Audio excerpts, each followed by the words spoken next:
പ്രിയ പുരോഹിത, തന്നുവീട്ടാൻ ആവുന്നതിലും ഏറെ കടങ്ങളാണ് ഞങ്ങൾക്ക് അങ്ങയോടുള്ളത്. ആർക്കൊക്കെയോ എന്തിനൊക്കെയോ വേണ്ടി നീ അൾത്താരയിലെ മെഴുകുതിരി പോലെ ഉരുകിത്തീരുന്നു. നമ്മുടെ നിയോഗങ്ങൾ, പ്രാർത്ഥനകൾ, യാചനകൾ ഒരു നെടുവീർപ്പോടെ അൾത്താരയായ കാൽവരിയിലേക്ക് ഉയർത്തുന്നതും നീ. ജനിക്കുന്നതു മുതൽ 6 അടി മണ്ണിൽ പതിക്കുന്നതുവരെ അങ്ങയുടെ വിശുദ്ധ കരങ്ങളിലൂടെയാണ് ഞങ്ങളുടെ യാത്ര. നെറുകയിൽ കുരിശിൻ്റെ മുദ്ര ചാർത്തി ക്രൈസ്തവ വിശ്വാസത്തിൽ പങ്കുകാരാക്കിയതും നീ.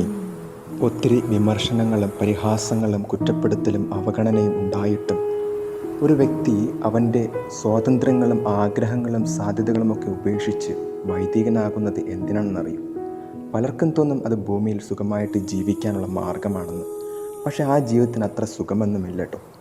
മനുഷ്യരുടെ ഇടയിൽ മറ്റു ക്രിസ്തുവായി ജീവിക്കുവാൻ ഒരു സാധാരണ മനുഷ്യൻ നടത്തുന്ന ഒരു പരിശ്രമമാണ് ഓരോ വൈദികൻ്റെയും ജീവിതം.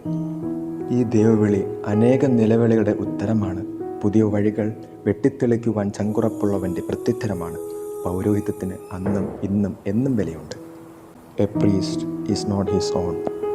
ആരെങ്കിലും നിനക്ക് സ്വന്തമാണോ? ഇല്ല, ആരും നിനക്ക് സ്വന്തമല്ല. പക്ഷെ നീ എല്ലാവർക്കും സ്വന്തം. വിശുദ്ധ കുർബാനാർപ്പണത്തിൽ യാഗമായി തീരുവാൻ നീ തനിച്ചാണ്. നീ തനിച്ചായത് എനിക്കു വേണ്ടി, ഞങ്ങൾക്കു വേണ്ടി. കർത്താവിൻ്റെ വിശുദ്ധ പുരോഹിത, അങ്ങേക്ക് നന്ദി.